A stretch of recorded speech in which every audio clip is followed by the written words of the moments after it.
Thank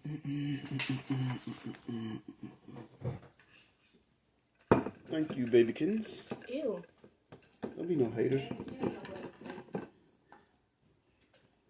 Exactly what I'm about to talk about today. Haters.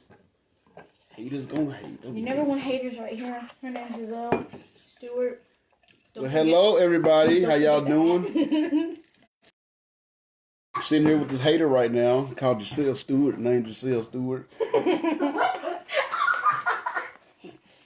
How y'all doing today? Hey, Adriana. Glad you enjoyed me today. I know you was excited for this lesson. This is right up her alley right here. Haters gonna hate. Bless it. Are you done? Thank you. Am I? Am I really dead? Let me get to my page here. I think I'm gonna sit right here Get the whole started. time and watch you. No, that's just weird. Exactly why I would do it. Oh.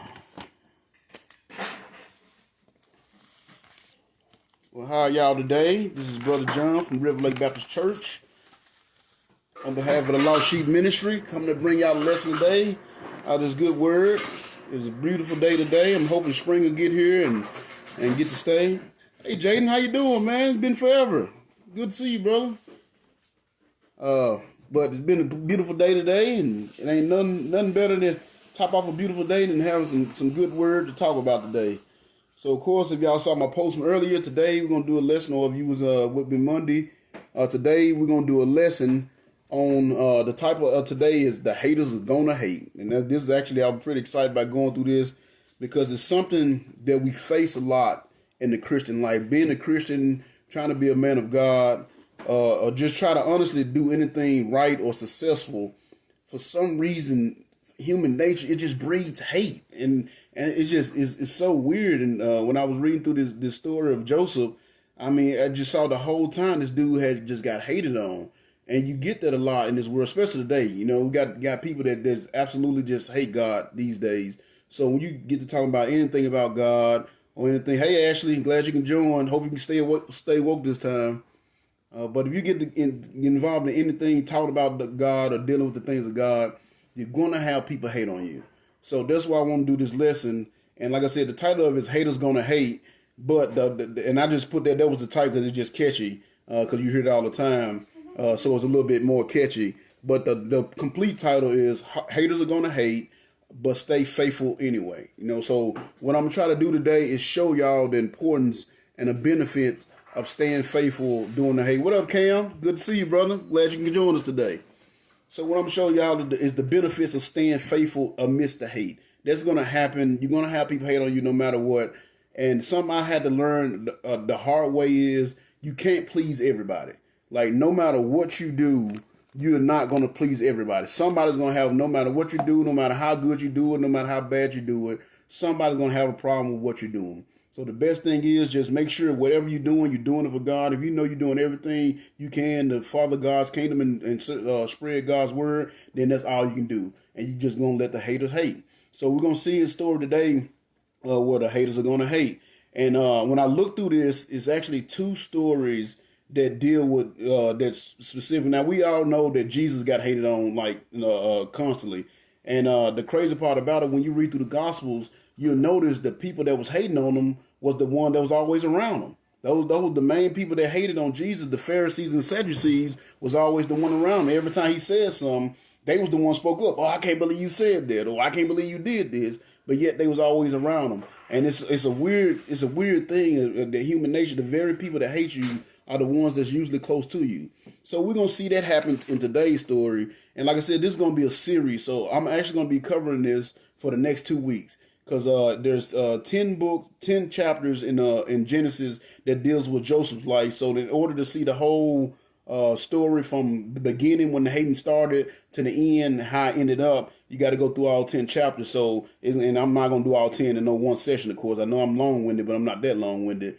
So it's going to probably take 2 or 3 sessions to get through the story of Joseph. And then after we finish with Joseph, we're going to look at the story of in Esther about the life of Mordecai. And kind of a similar situation. He was trying to do his best to pray, to serve the Lord and be faithful to God. And you had people that hated him because of it. So for the next couple of weeks, that's what we're going to be doing. We're not going to be doing the same few chapters over and over. But like I said, Genesis has 10 chapters that we need to go through. And then Esther also has 10 chapters to go through. And they all deal with just hating. And I want y'all to see that no matter what you do, no matter what you go through, haters are going to hate. So the best thing is do is make sure you're doing what God wants you to do, and try to do your best to satisfy God and not to satisfy people. Because as long as you try to satisfy people, somebody's going to always have something to say, because the haters are going to hate. So we're going to pray, and then I get started. Dear Lord, our Heavenly Father, thank you so much for watching over us today. Thank you so much for this beautiful day and giving us another day on this earth. We come to you tonight as your humble servants to get into your word, Lord, and see your word. And I pray you just help us as we go through this lesson today. We're dealing with the proper way to deal with hate. And the proper way, and the key is just to put it all in your hands, Lord. Because you said over in the book of, when we went through the story of David, the battle is yours. And when people are hating on us because we're doing your work, they're just doing what they want to do, Lord. They're just doing what they're going to do, because haters are going to hate. So we just ask you to help us as we go through this lesson today. Send your spirit down upon me. Give me the wisdom I need to guide these people in the right direction, to help them continue to stay focused amidst the hate, Lord. And I pray you also open their hearts and minds up to receive your word, and they can apply this lesson to their lives, so they can continue to go forth doing your work, even when the world hates them because they're doing your work. Because you said it over in the gospel, Lord, the world hates you because you show it its darkness. You're the light. You show the darkness to the world. People are going to hate you, hate us as Christians when we're doing we're supposed to be doing, because we show them the darkness in their lives. And it's not really they're hating us, they're hating themselves, but they have to show they hate on us because they can't admit to themselves that they need to do better for themselves, Lord. So I just pray you just help us stay humble, continue to help guide us in the right direction, but more importantly, help us stay faithful amidst the hate. And I pray you just watch over us as I bring out this lesson tonight, Lord, and just give me the wisdom I need to touch someone's spirit so they can build a relationship with you. We love you and thank you for everything. And to say this prayer in your wonderful Son, Jesus' name, amen. All right. So, again, now I know this is about the third lesson that I've done on staying faithful. And I know y'all, I don't want y'all to think I'm a broken record, but there's three things that I really focus on with my ministry. It's three things that you're going to hear over and over, as you know, throughout all my lessons. There's three main problems I see that takes people away from God, or deteriorate the work that they're trying to do from God. One, the three things that you're going to always hear me harp on. One is being saved, making sure you know without a doubt that if something was to happen to you, you was to pass away, you're going to go to heaven. You're going to hear me say that just about every single time I get on here, because it's so important. The second thing, reading your Bible every day, spending time in your word every day. You're going to hear me talk about that all the time. And the third thing is being faithful. Faithful in the things of God, no matter what's going on in your world, no matter how bad, how good, staying faithful. Those are three things you're going to always hear me talk about and whenever you come and listen to me for this ministry, because they are so important. There's the key to a Christian life. Knowing, first of all, that you're saved and you have a relationship with God, reading your Bible to build that relationship with God, and staying faithful so you can get God's grace in your life. So that's what we're going to talk about today. We're going to see a little of those elements in here today. And I just want you guys to pay attention. And if you're taking notes, we're going to be over in the book of Genesis. We're going to be in chapter 37. We're going to do 37, 39, and 40. And like I said, it's 10 chapters all together, but I'm going to break it up in chapters of 3. And then I have one session where we do 4 chapters so we can look at what happens when haters hate. But you still stay faithful anyway in the midst of the hate. So we're going to go ahead and just jump into it and get started. So first off, and remember, of course, I'm reading out the New Living Translation. I don't know if you guys have that version with you. I do believe in the King James. I always like to announce I believe in the King James wholeheartedly. For my ministry, I deal with a lot of people that's uneducated, dropped out of school to hustle or whatever. So I just want to make sure that they're able to understand it without me having to explain everything, because I already talked long enough just what I go over. So I just want to make sure that I explain that. And another thing before we get started, I didn't really show you how far removed I am from it. I didn't realize what today was until I got to work, and I started, I do a lot of keeping up notes and stuff in my job. And I started writing the date down, and he was like, "Oh man, today is 420." But it's been so long since I celebrated that, so I ain't think about it. So to all you potheads out there, yeah, I know what's going on out there in the world right now, and I just say happy holidays to you, and put one in the earth for your boy, because I can no longer partake. But y'all have at it. Do what you do. You know what I'm saying? God still love you anyway. But that being said, we're gonna go and jump into this, and we're gonna go into, like I said, we're gonna start at Genesis chapter 37. So it starts off. It says Jacob settled again in the land of Canaan where his father had lived.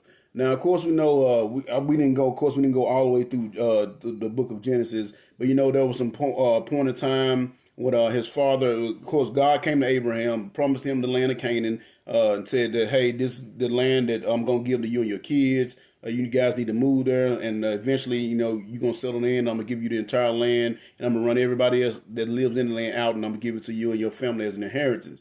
And then, of course, we know certain things came in. They moved around a little bit because of famines and things that was going on. And then we also know Jacob, at one point, he had to go live with his uncle because he had stole his brother's birthright, and his brother wanted to kill him. He actually tricked his brother twice. He stole his brother's birthright, and then he stole all his brother's blessings. So after he stole his brother's blessing, his brother was planning on killing him. So he ended up having to go live with his uncle for like 14 years. And while he lived with his uncle, that's when he got all his wives. He ended up having 4 wives. The unfortunate guy. I can barely deal with one. I can't imagine having 4. But I mean, he did it, you know, and he had a huge family. So he met all his wives while he was working for his uncles. He had for his uncle, he had 4 wives, and he lived there for 14 years. And eventually, he ended up going back home and settling back in the land of Canaan. And that's why I started off said he settled again in the land of Canaan where his father had lived. So then it says, this is the history of Jacob's family. When Joseph was 17 years old, he often tended his father's flocks and with his half brothers, the sons of his father's wives, Bilhah and Zilpah. But Joseph reported to his father some of the bad things his brothers was doing. So right off top, you got your first, and I meant to tell you guys, I'm sorry about that. We got 7 things that I'm gonna show you that haters are gonna hate on. They're gonna hate on you for these 7 things I'm gonna show you, but then I got 5 things I'm gonna show you that you receive rewards you receive from God if you stay faithful amidst the hate. All right. So the first point that you'll see that haters gonna hate on you when you're doing the right things. So right here it says Joseph reported to his father some of the bad things his brother was doing. So now us these days, what we say? He's snitching, and you know snitches get stitches. No, we bad about that. But let me let y'all know something. It's a difference between snitching and doing what was right. Joseph wasn't snitching. He was doing what he was supposed to be doing. They was out there supposed to be doing what they were supposed to be doing, tending the sheep. But a lot of times, and we'll see as we go through the story, that they had a tendency of doing stuff they weren't supposed to be doing, being places they weren't supposed to be being, and playing around. See, snitching to me, and this is my definition of snitch. Snitching is when, let's say, both of us selling drugs, all right, and maybe we even partners or associates, and we both selling drugs, and then one day I get riding around with 5 pounds in my car. And I get caught. I get pulled over and the police catch me. So instead of just taking my sentence for that 5 pounds of weed, I go snitch on you. That's snitching. You know what I'm saying? Doing something to get somebody in trouble to ease the burden on you to get out of your sentence. That's snitching. But if it's somebody out there doing something they not supposed to do all willy-nilly right in front of you and you're a responsible member of your community, I mean, think about it. Let's say it's a pedophile somewhere. You know this guy's messing with little kids and doing things to little kids. You know, what kind of person you would be if you don't let somebody know that this guy, what this guy's doing. You know, you'll be a horrible person. Because the words say over in Proverbs, if you knew somebody doing something and you don't do anything that help that situation, then you got your head in with them. You just as bad off as they are. You know what I'm saying? But again, snitching is when we both doing something, I get caught, so I snitch on you to get you in trouble, to ease the trouble on myself. That's snitching. But if you just out there and somebody out there and they blatantly doing things that they not supposed to be doing or blatantly break the law and the cops ask you seen it, you say something, that's not snitching to me. You know what I'm saying? Now, of course, I try to mind my own business, but to each his own. But Joseph, in this case, Joseph was not snitching. He was doing what he was supposed to do. His daddy gave him the responsibility of keeping his eye on his brothers because he knew his brother was hard-headed and they was always doing things they weren't supposed to do. So he wasn't snitching. He was doing the right thing. So your first thing you got to understand, haters are going to hate you for doing the right thing. Because when you doing the right thing, it shows them, it's just like the word. A lot of people don't like reading the Bible because the Bible shows us how terrible we really are. You know, I was talking to a cousin of mine early this week, and I love him to death, and he has so much spiritual wisdom, and I was dealing with some direction I need to go, and I was talking to him about it. He told me, he said, man, something you need to do, he said, you need to fast like 1 day a week, and he said, try to have that whole day where you're just holy. You don't do anything that you're not supposed to do. You know that God don't want you to do. And I told him, I said, cuz I already do that. He said, really? I said, yeah. I said, no, at least twice a year, I go for a whole 7 days where I fast, and I try to keep my mind pure. I try not to look up nothing obscene and do everything I can to be the person that God wants me to be. He said, how long you usually last? I said, not even a day. And you know why? Because that's what it does. That's what the Bible does. It show you how terrible you are. So every time I do that, I start to, especially if I start to feel cocky or thinking I'm no longer being humble, and I start thinking I'm better than somebody else, I do that fast to make sure to remind myself how horrible I really am. That I couldn't even go a day without not doing something that I'm not supposed to be doing. And that's what the word do. It brings that out to you. That's why people don't like the word. And his brothers didn't like him because he always did what he was supposed to do. And it reminded them of who they were, what kind of people they were. So instead of just taking responsibility for themselves, they're going to hate on him. So that's what haters do. You know what I'm saying? A lot of people, when people are hating on you, it's because you're reminding them of what they're not. You know what I'm saying? Why does he have, this nice house? Why does he have this nice car? You know what I'm saying? I'm just as able as him. Yeah, you may be as able as him, but you're not putting the same effort in that he's putting in. You're not putting in the same work that he's putting in. You know what I'm saying? You're not making the same right decision that he's making. So therefore, that's why there's the difference there. But again, a hater, they don't see it like that. They just, instead of being mad at themselves and want to make a change themselves, they get mad at you for being successful. So that's why I say haters are going to hate, and we're going to see that happen. So right off top, we see the haters going to hate Joseph for doing the right thing. Because it said, but Joseph, Joseph always reported his father with some of the bad things his brother was doing. So it said, now Jacob loved Joseph more than any of his other children because Joseph had been born to him in his old age. So now you got a situation where he's the favorite. He's dad's favorite. So guess what's going to happen? That's going to breed hate. When you have favor in your life, that's going to breed hate. Because watch this, it said, Jacob loved Joseph more than any of his other children because Joseph had been born to him in his old age. So one day he gave Joseph a special gift, a beautiful robe. Now in the King James version, that beautiful robe is called a coat of many colors. So you just got to imagine like some beautiful coat that he had, some to our day it would be some nice designer, some Gucci coat or something like that, something that's really nice. And the dad singled Joseph out to give it to him because he was the favorite. And he wasn't a favorite because he was better than his brothers. His dad showed him that favor because he did what he was supposed to do. All y'all, just about everybody on here knows me. I got 6 kids. Well, 5, and then I adopted one, of course. So I got 6 kids. And they always ask me which one is a favorite. I don't have a favorite. But I do show favor toward the one that's always doing what they're supposed to do. Whichever one does what they're supposed to do, those are the ones that are going to be able to get more out of me. Same as it is with us and God. When you're doing what you're supposed to do, you'll be able to get more out of God if you just do what you're supposed to do. And that's what happens here. Joseph was doing what he's supposed to do, so he became the dad's favorite because he always did what he's supposed to do, where his brother was always somewhere trying to do something they weren't supposed to do. So it says, so go back, he said, so one day he gave Joseph a special gift, a beautiful robe, but his brothers hated Joseph because of their father's partiality. They couldn't say a kind word to him. So you see what it's saying right there? They hated him. That's the second reason that somebody's gonna hate you. Haters are gonna hate you for your favor that God places on your life. When people see God in your life, when they see your success, when they see you doing good, even though bad is happening to you, you always come out on top. They're gonna hate that because they don't have that.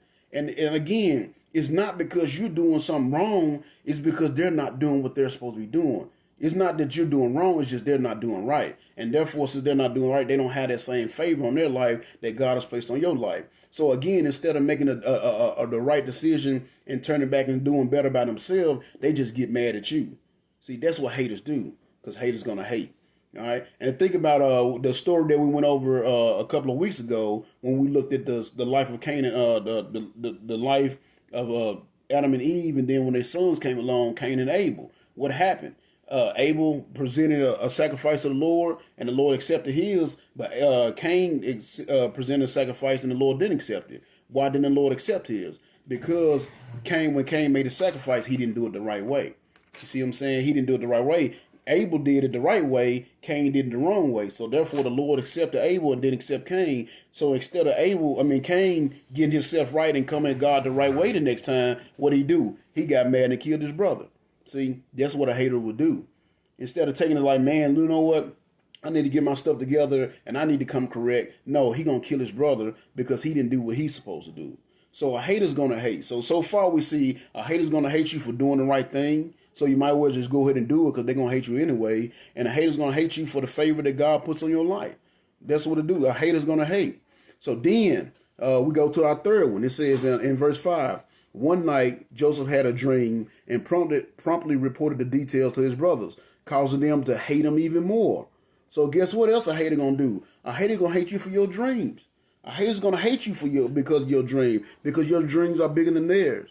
You know, a hater's going to hate you for that. You know, like where I'm from. Everybody know where I'm from North Memphis. If you don't know, I'm from North Memphis.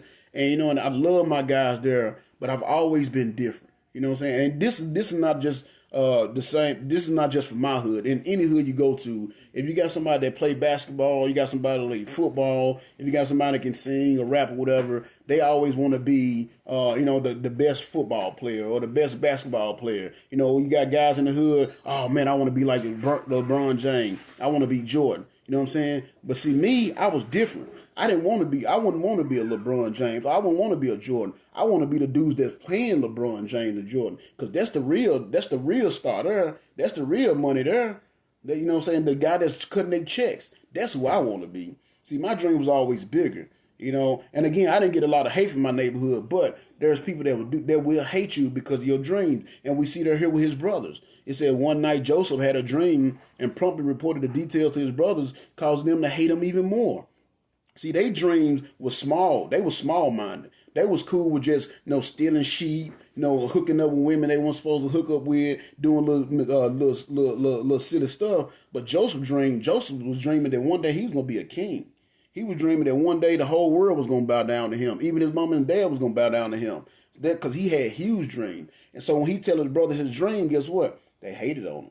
So you got to be careful out there. You got to be careful. You got to be careful when you're doing God's work, when you're doing the right thing. You got to be careful when God graces you in life, because people feel like you rub them in their face sometimes. And you got to be careful telling people your dreams. Everybody's not going to support your dreams. And everybody's not going to be happy about your dream, because your dreams are so big and make them feel insignificant. It make them feel unworthy of being around you. And again, instead of making them want to work harder, like, man, he dreamed like that, and I'm going to dream even bigger, and I'm going to work harder to make my dreams bigger than his dream. Instead of doing that, they just hate on you. And that's what happened with here. Instead of his brothers getting they set together and decided, we're going to work harder so we can rule the world with our brother or just like him, they hated on him. So he said one night Joseph, he had a dream, promptly reported details to his brothers, causing them to hate him even more. He said, listen to this dream, he announced. We were out in the fields tying up bundles of grain. My bundle stood up, and then your bundles all gathered around and bowed low before it. So you're going to be our king, are you? His brothers taunted, and they hated him all the more for his dream and what he had said. Hated him because of his dreams. And it shows you another thing. And this is right here is like I said in the beginning. They're going to hate you because you're successful. Why did they get upset at him because he told them their dream? Because that dream indicated that one day his brothers were going to bow down to him. In other words, he was going to be bigger than them. He was going to be ahead of them. He's going to be over them at some point. And they hated him for it. So that's our fourth thing that a hater going to hate you for. A hater's going to hate you for being successful. And we see that all the time. You always got people hate. I tell y'all, this one thing happened to me one day, and I kind of peeped it out. I live in Waverly, Tennessee. and we're about 45 minutes away from this city called Dixon, Tennessee. If you guys don't know this area, and every Sunday, what we do is this group of guys. They call themselves the Savages, and they go out and they play flag football every Sunday. So that's what we do every Sunday. We go to church that morning, and as soon as we get out of church, come home, have lunch right quick. We go up to Dixon, me and my boys go play flag football, and then after that, we come back home and catch the night service at church. Well, one day there's this kid that used to play, I guess 2-3 years ago. I don't know exactly when, but he played basketball in Dixon, and he ended up making it to the league. He played for the Minnesota, I think it's the Minnesota Timberwolves or whatever. And so he's playing for the league, been there for a couple of years or whatnot. So he came home one day. I guess they was on break or something from the NBA, and he came out there with the guys to play football because that's what he used to do before he got into the league. And I'm talking about, man, every single thing this guy did, somebody had something to say about it. I mean, this guy couldn't do no right. I mean, he was out there balling. Oh, man, you an NBA star. I expect you to, be faster than that. I expect you, he was playing QB. I expect you to be more accurate than that. I mean, everything this dude did, they just had something to say. And finally, one dude had to say, man, y'all calm down. Like, let the man play ball. You know what I'm saying? But what it was, they was hating. They was hating because he was successful. And again, that's why haters hate you, because it reminds them, you remind them when you're successful, you remind them of what there ain't. And it's not that you're doing a bad thing. You're just doing what you're doing. You're doing what you're supposed to be doing, but they're not doing what they're supposed to be doing. So again, instead of getting angry at themselves and taking a lesson from you, watching you and using you to better themselves, they just hate on you and start making comments towards you and start mocking you and start getting upset with you. And that's what his brothers did. They got mad at him, because he said, hey, one day y'all gonna bow down on me, basically. Now, he wasn't cocky with it. He just told them his dream. My dream is that one day I'm going to be so successful that even my brother's going to come down and bow down on me. And they hated him for it. He said they hated him the more. So haters going to hate you for doing the right thing. Haters going to hate you for your favor that God has in your life if you doing the right thing. Haters going to hate you because your dreams are bigger than theirs. And they definitely going to hate you when you're successful. That's something I tell my kids all the time. I got my youngest son plays ball pretty good. You know what I'm saying? Of course, he got that from his daddy, of course, but he's pretty good. Just signed a few weeks ago, he signed to go play running back at Belton University, which is around the corner from us, But something I've always told him throughout, his high school career, his junior high, when we really saw that he really had talent to do good and really be big, I told him to say, son, make sure you take criticisms and comments and put them in the same garbage bag. No, good comments and criticism and put them in the same garbage can. Because whenever you get successful, if you got 2 million people that's cheering for you, I guarantee you got 10 million people that's hating on you. It happens. I don't know what it is. That's a human thing. Instead of us uplifting people, supporting them, and encouraging them to keep going farther, we see people and we think, well, who are they? Who are they to be so great? Who are they to be better than me? And instead of encouraging, using them as an example on how to live, how to make ourselves better, we just hate on them. And that always happens. So haters going to hate. So again, instead of trying to please people, make sure your effort is to please God. And that's what Joseph going to do. So now you see the haters, 4 things so far in this first chapter where you see haters going to hate on you about. So now you go to verse 9, it says, now then Joseph had another dream and told his brothers about it. Listen to this dream, he said. The sun, the moon, and 11 stars bowed low before me. This time he told his father as well as his brothers, and his father rebuked him. So even his dad got upset at him about it. You know what I'm saying? Because his dad got upset and said, what do you mean? His father asked, will your mother, your brothers, and I actually come and bow low before you? So his dad even got upset that he had these big dreams. So that's why you got to be careful who you tell your dreams to. Everybody's not going to support your dreams. And some people will try to take away your dream. Some people try to destroy your dream. Some people will tell you not to dream, and you're foolish for having that dream because they don't have the discipline or the drive or the ability to do good themselves. They try to discourage you from doing it. So that's why you got to understand, hate is going to hate. And that brings us to my fifth point, and hate is going to hate. Sometimes the haters that's hating, they most likely going to be in your own family. The haters that's going to hate on you, those most likely are going to be the ones that's closest to you. And I'm going to make this statement, I'm going to tell you right now, it's not going to be a popular statement, but I mean, it's true. Anybody that's keeping it 100 will tell you it's true. With me, I got a double whammy because there's 2 groups of people on this earth that's bad about hating on their own. And there's my people, which is black people, and other Christians. I mean that bad, so I got a double whammy because I'm a black Christian, But we're really bad about hating on each other and try to tear each other down. Look at all the different denominations. All that come from one church hating on another church. All these different denominations. But our people, man, we are bad about tearing each other down. We are bad about that. It's something in our culture that's bad about putting each other down instead of lifting each other up. Just because I operate different or I think different from you, then instead of encouraging me to continue in my success, you turn me down. We're bad about that. But that's one of the things that you see here from this lesson. The most likely the haters are going to be the ones that's closest to you.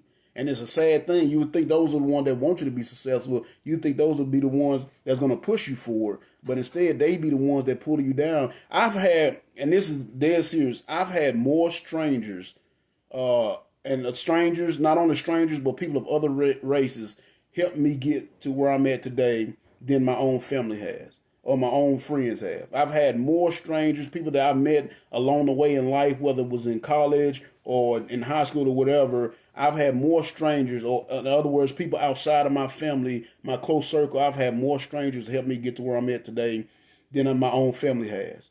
You see what I'm saying? So again, a hater's gonna hate, and most likely those haters, and that's the hard part about it. The haters are gonna be the ones closest to you. Look at Jesus. Think about this. Look at Jesus when he went in there when he started preaching. His own brothers hated on him. Y'all remember the lesson we did a few weeks back over in I think it was John chapter 7. His own brothers was hating on him. You know what I'm saying? Jesus, I know him. I slept right beside him. What's so special about him? Haters gonna hate, and it's gonna be the ones closest to you. So you got to watch that, and that's why I say you got to continue to be faithful amidst the hate, because people gonna hate you. You can do everything perfectly, and people gonna hate you. We saw that with Jesus. Jesus lived a perfect life. He said he didn't even know sin. Not only did he not sin, he said he didn't even know sin, and yet they hated him so bad that they ended up killing him, because haters gonna hate. You see what I'm saying? Or you can be a bad guy. Haters gonna hate you for that, for being a bad guy. No matter what you do, there's somebody somewhere hating on you. So you might as well just do what you do. I've actually had it happen since I've started this broadcast. I had a couple of guys approach me, and I ain't gonna say about the names or anything. But the whole purpose of my ministry, and I explained this to everybody in the first couple of the episodes of broadcast, or whatever. The whole purpose of my ministry is to get rid of all the nuances from church. You know what I'm saying? I don't want you, when you come to me, feel like you at church. You can go to church for that. I want you to feel like, hey, comfortable. This is just a regular dude, because I didn't go to school for this. I'm just a regular dude, just like y'all are. But I'm just sharing the wisdom that God's given me. The things that God showed me from reading His Word is what I'm sharing with y'all. That is the whole purpose of my ministry, so I can draw people in. Because a lot of time, churches push people away. For some reason, Octavian is calling him from my phone.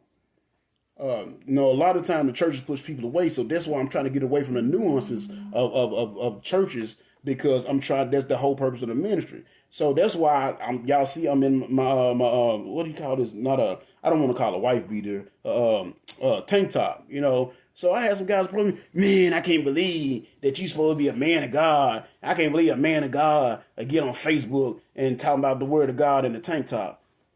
I'm like, man, and so I said, so also you saw my video? Yeah, I saw that crap. I said, did you listen to anything I was saying? No, I couldn't even listen to it because you sit there, you was looking like a bum. And I'm like, so you watched it and you saw what I had on, but you didn't hear the word. You didn't listen. So you saw it, but you didn't hear it. You see what I'm saying? And that's what people do. He was so concerned with what I had on that he didn't even hear the word that I was preaching.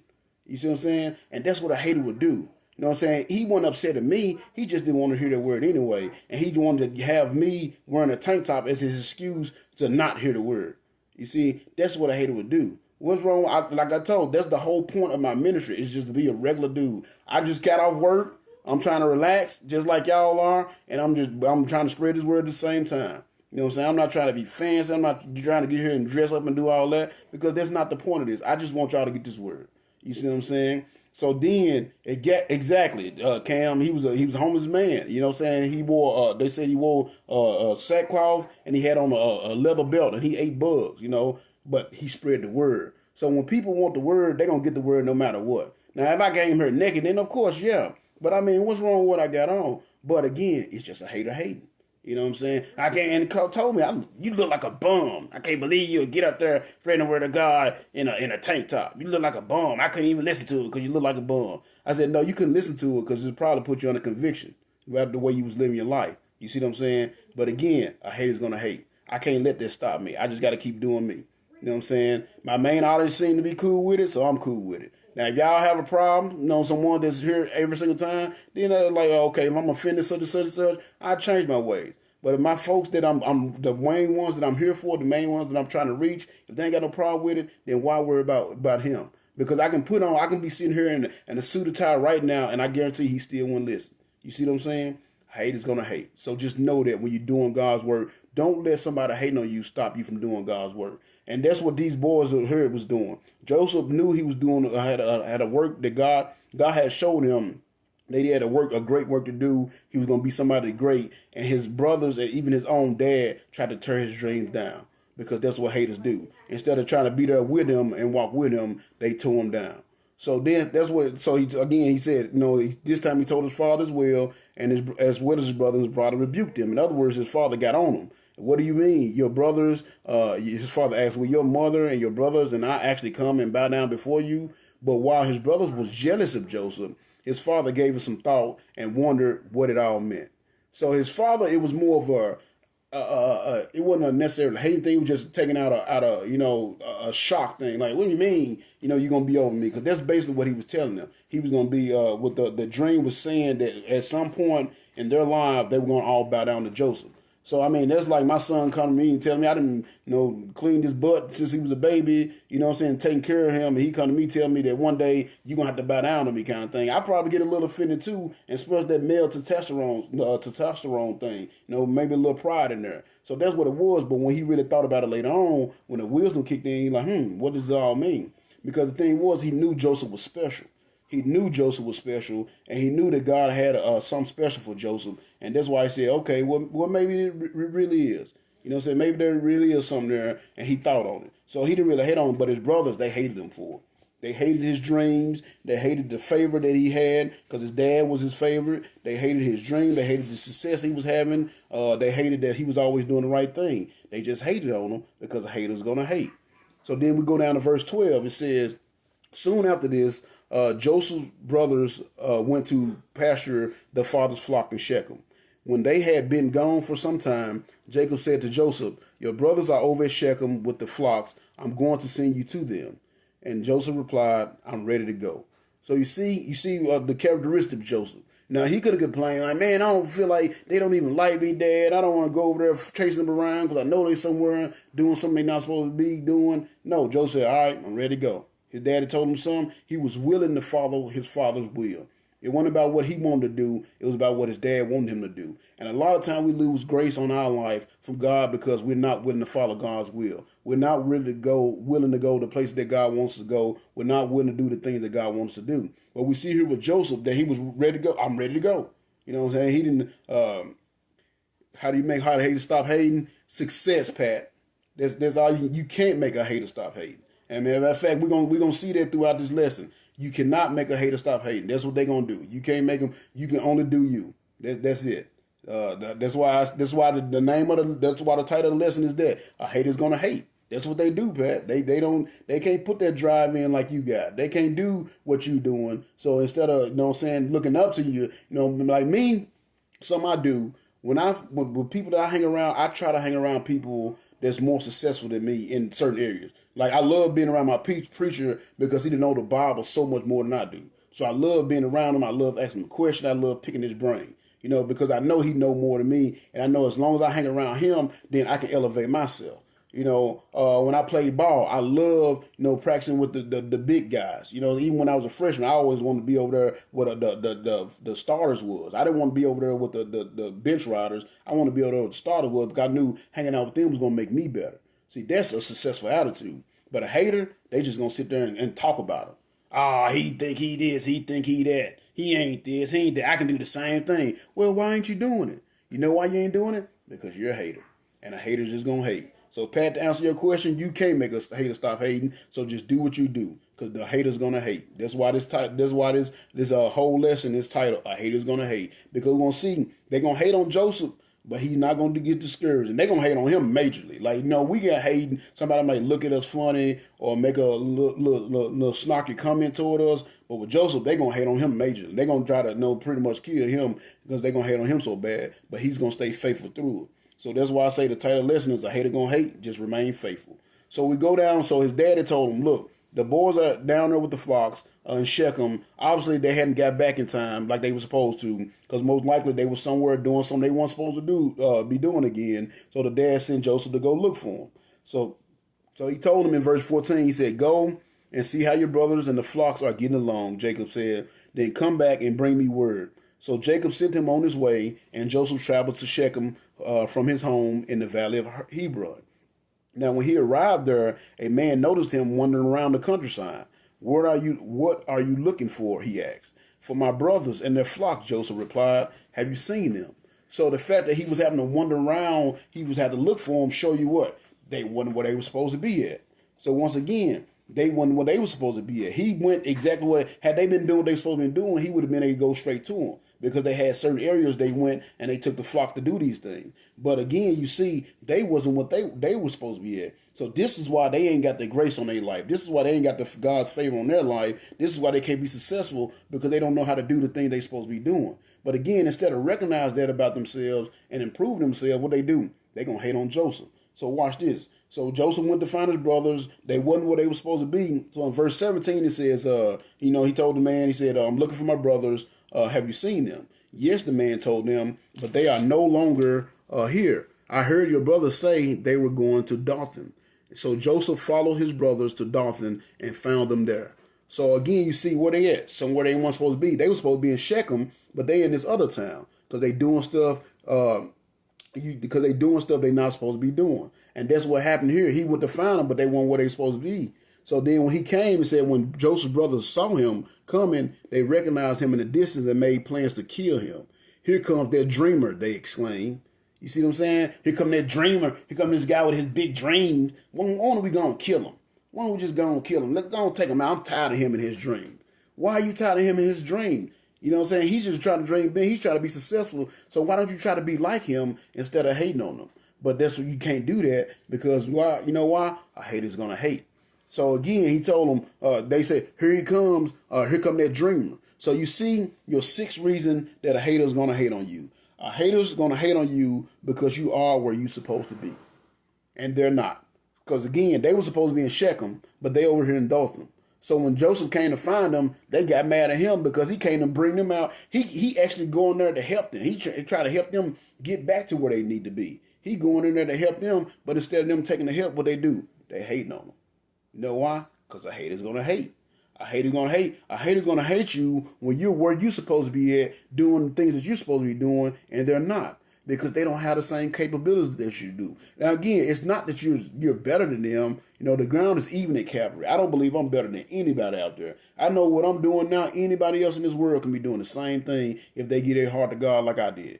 The only reason why I'm able to do this is because of the spirit that God has put on me and the grace that God has put on me. So I don't believe I'm better, but I do my best to always make sure I'm doing what I know I'm supposed to be doing. And that's why I had a favor I have. That's why I had the success I've had. That's why, I know Sam, I'm always trying to do the right things. Even when I mess up, I'm trying to do the right thing because I'm trying to please God and I'm not trying to please man. But haters going to hate. So instead of them trying to be like them, they get upset and make a plot to kill them. Here comes that dreamer, they exclaim. Come on, let's kill him and throw him into a deep pit. We can tell our father that a wild animal has eaten him. Then we will see what becomes of his dreams. See there, they mad at him because he got big dreams. What kind of sense did that make? You know what I'm saying? You his brother. You know what I'm saying? You his brother. You should be encouraging him. Y'all should be, if he's gonna be a king someday, you should be trying to get in on his good side and make sure that you right there with him. But what you doing? You want to kill him because his dreams are bigger than yours. See, that's what happened with haters, man. And again, you're gonna have that.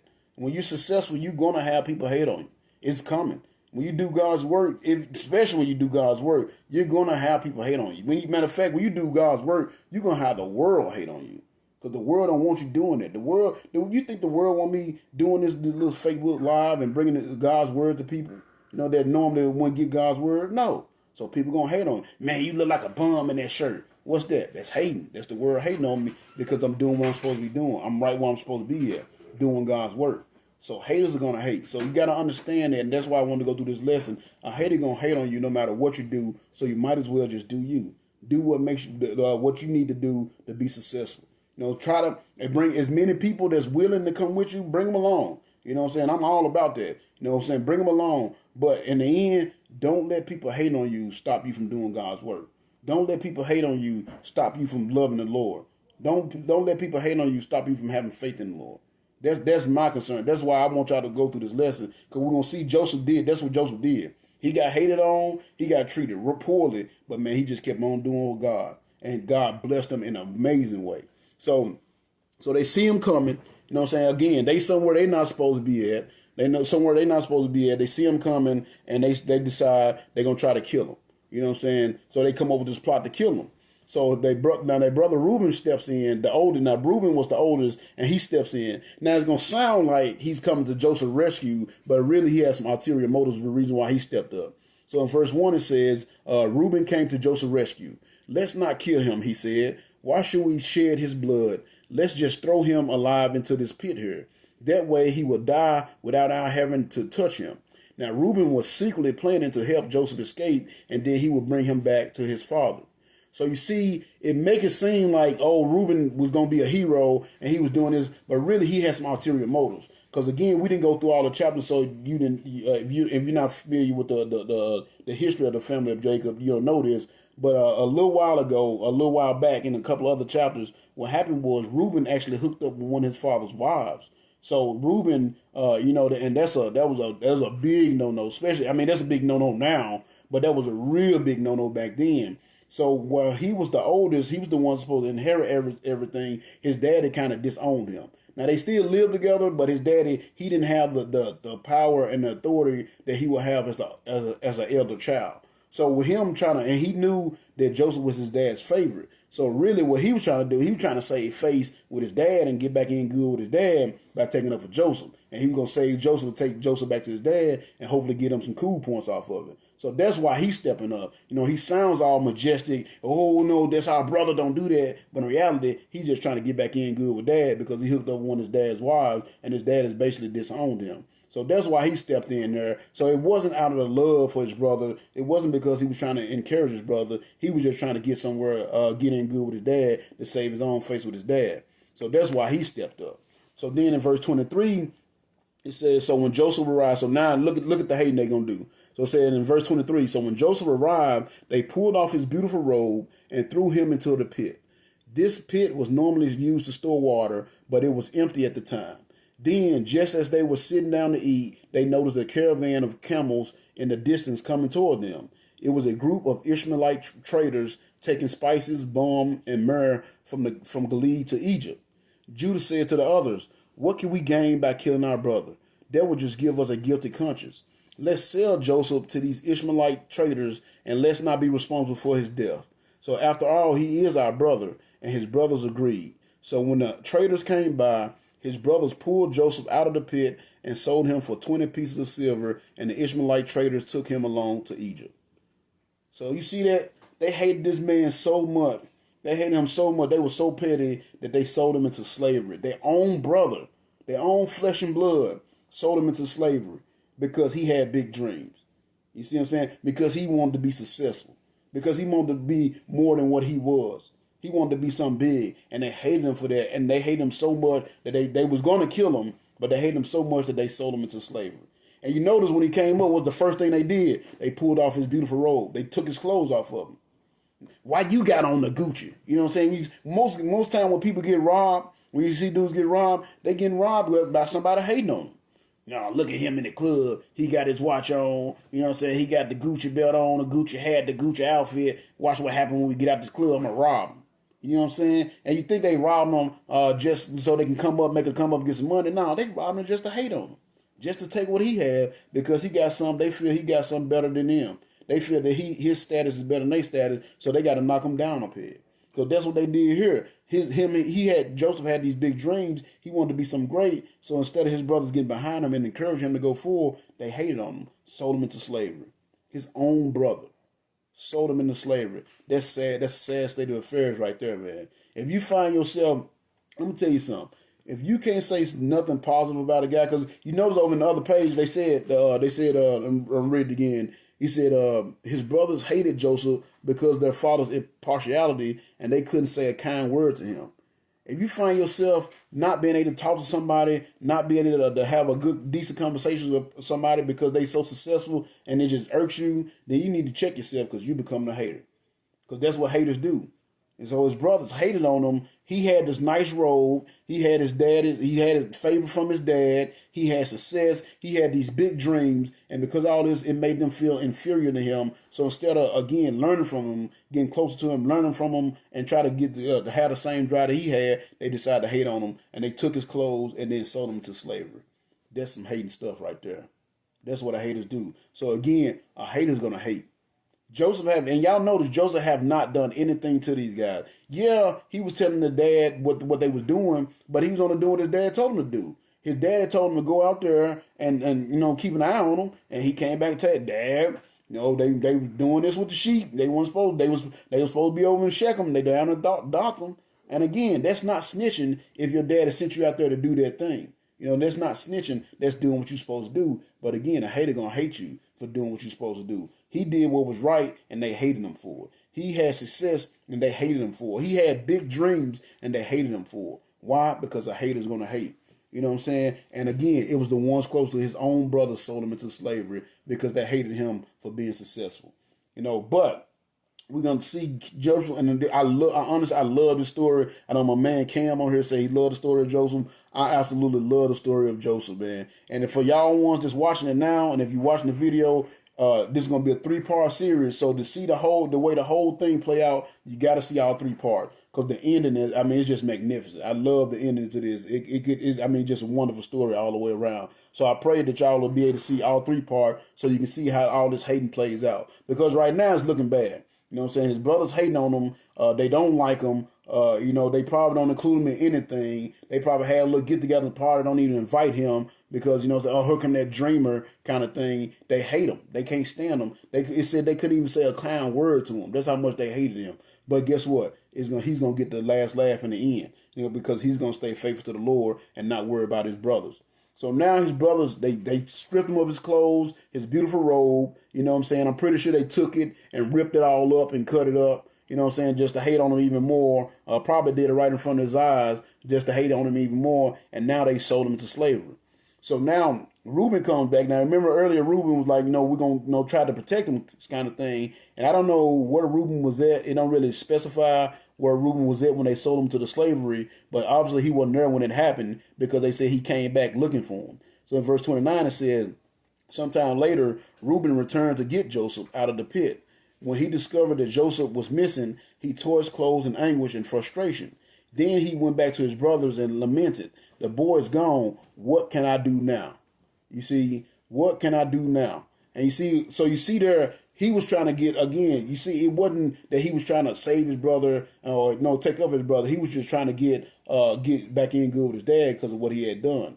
So you see what I'm saying? So he had ulterior motives as well. And when he came back and saw the boy was gone, his plan was out the window. So now, not only is his dad gonna be mad at him for hooking up with his wife, now he gotta go back and tell his dad that he's lost his favorite son. So he had a lot of pressure on him at that time. So in verse 31 it said, "Then Joseph's brothers killed a goat and dipped the robe in its blood. They took the beautiful robe to their father and asked him to identify it.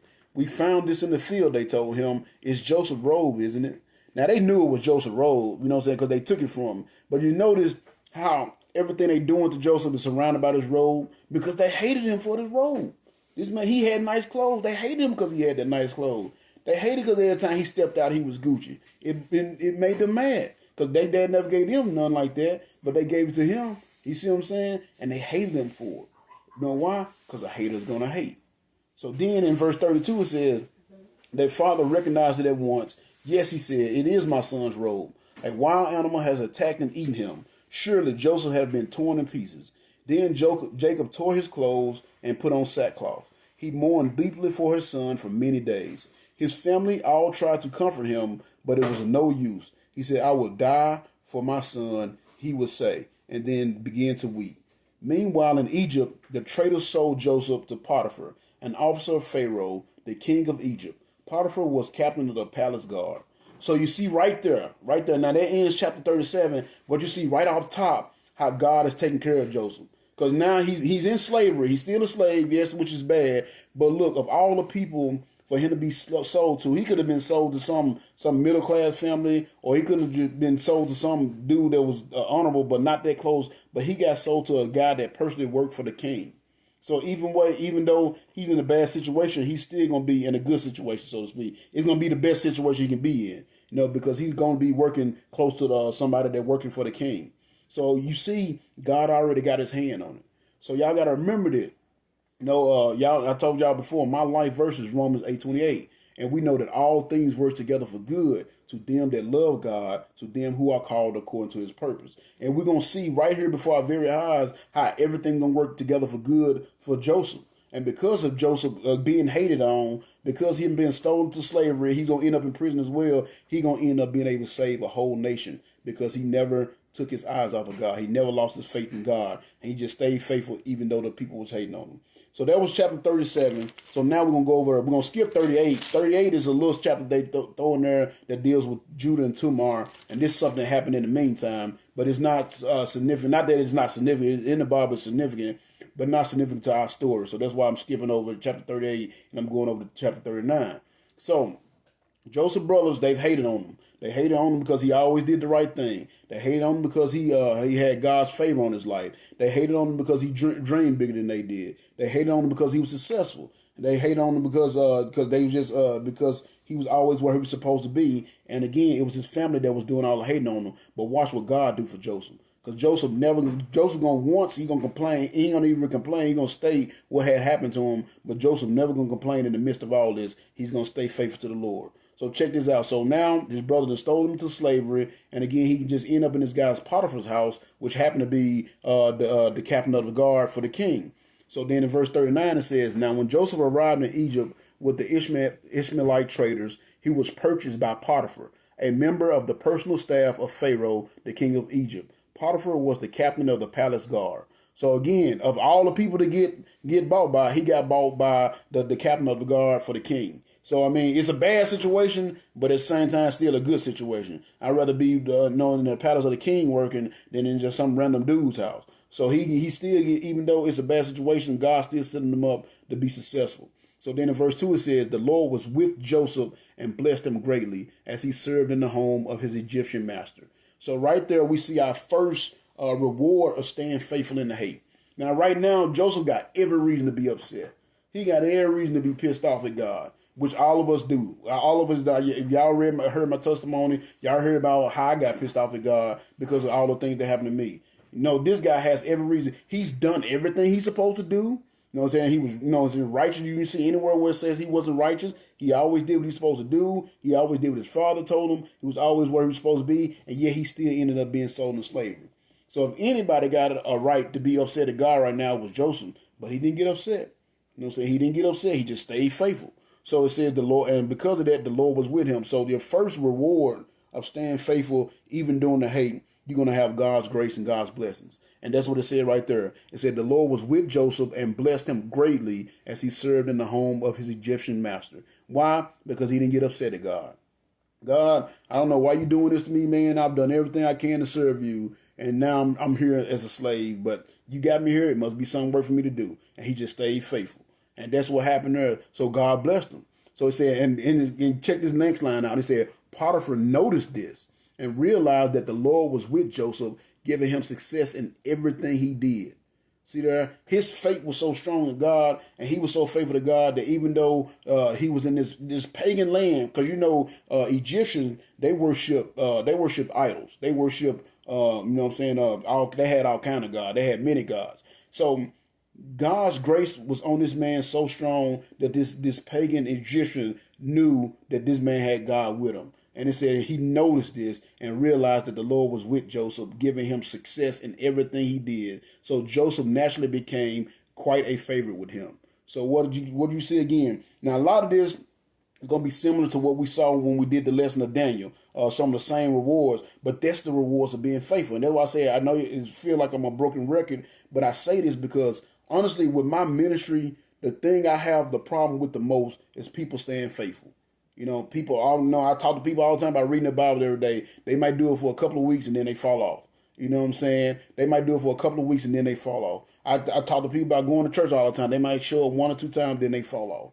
That's the biggest problem I have with people staying faithful, but yet they'll be the first ones to complain, oh, God ain't doing nothing for me. Why God ain't doing this for me? You know why? Because you're not faithful. God is always faithful. You're not faithful. And that's why I keep on going with this being faithful thing, because that's the key to getting God's blessing on your life. Look what happened with Joseph. Again, it said Potiphar noticed this and realized that the Lord was with Joseph, giving him success in everything he did. So Joseph naturally became quite a favorite with him. So once again, you see God's grace as a reward, and you see God's favor. Why? Because he stayed faithful. He's somewhere in a foreign land, away from his family. And you know, this ain't like today where you can just catch a plane or a car and go back home. He was miles away. It wasn't no way he was going to get back home. I mean, where he was at, he was just there. He was stuck. There wasn't nothing he can do about it. So what'd he do? All right, this is where I'm at. I'm just going to praise God anyway. And guess what? Now he got God's grace on him, and he got God's favor. And then watch what else happened. It said Potiphar soon put Joseph in charge of his entire household and entrusted him with all of his business dealings. So now what he got again? Not what's the other thing came up again? God's power. You see what I'm saying? Power comes from God. Whatever you're trying to do, that comes from God. You know, God is the one that elevates you. God's the one that puts you on that next level in your life where you're trying to get to. That all comes from God. That has nothing to do with your hard work and your talent. Now, your hard work and talent will get you there. No, it'll get you there, but to get true success, to get really elevated, that comes from God. And the only way you get those things is about staying faithful to him, even when you're being wrong. Right now, Joseph is being wrong. He's being wronged by his brothers. His brothers hating on him, so they sold him to slavery, and now he's a slave in this guy's Potiphar's house. He's been wronged, but yet you don't see him getting upset at God. You don't see him cussing God out. You don't see him, why God, why you do this? No, all right, this is where I'm at. I'm going to serve my best. And he did such a good job that this pagan guy noticed, man, God is with this guy. And he put him in charge of his whole household.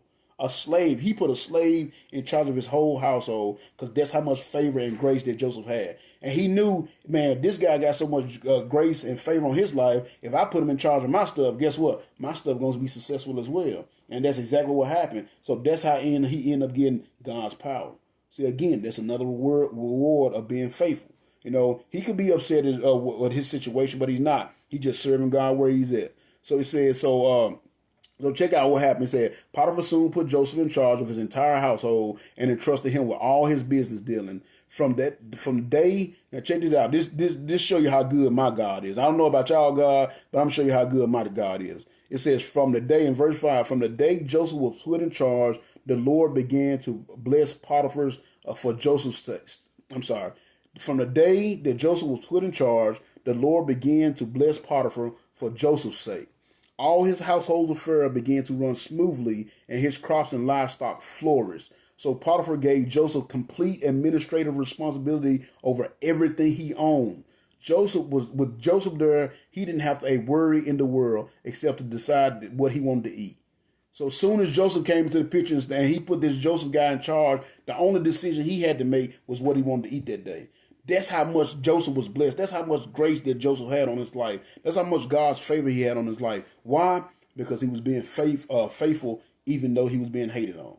The whole reason why he's there in that situation right now is because he was being hated on and he stayed faithful anyway. And look how much God blessed him.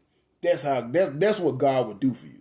You know, that's what I want y'all to understand as Christians. Don't think God's just going to open up heaven and give you everything. But if you stay faithful, if you're really trying to have a good Christian walk, you really walking with the Lord every day and you stay faithful, then God will bless you wherever you at, whatever situation you're in, no matter what you got going on, God is going to bless you. But you have to stay faithful.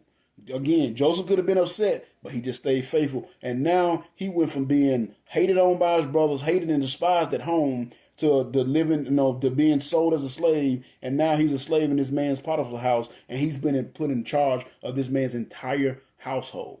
Why? Because one, my God is that good, but two, because he stayed faithful amidst the hate. Even though he was being hated on and he was being done wrong because they was hating on him, he stayed faithful and God blessed him because of that. See, us, we get somebody hating on us and we want to be petty. We want to go and ride past in our brand new car sparkling just to look at the hater's face. I've done it before. I'm wrong. I'm wrong. I've done it before, but I was petty back then. You know what I'm saying? Because we're so petty, we want to go in our best outfit to make sure they see it. We gotta post the pictures of ourselves on Instagram, living our best life. That's what we do. You know what I'm saying? That's what we do because we're petty.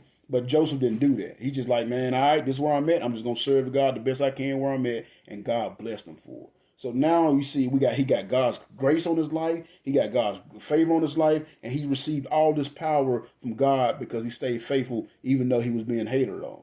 So then we see here it says, now again, everything going good for him. He got this power. He's been put in charge of this man's house. You know what I'm saying? He's like the head slave or whatever you would call it. The head guy in charge. So, I mean, you think like, man, things are finally going good for him.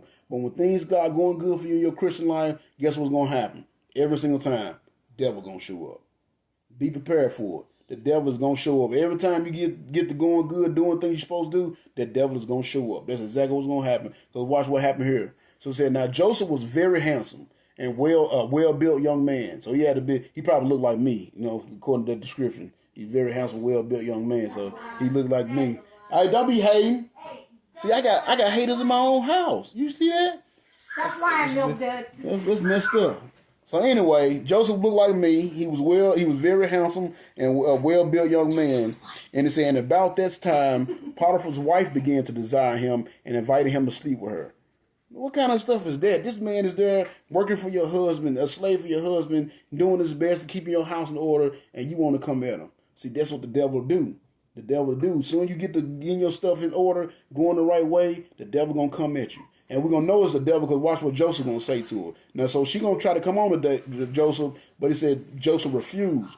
He said, look, he told her, my master trusts me with everything in his entire household. No one here has more authority than I do.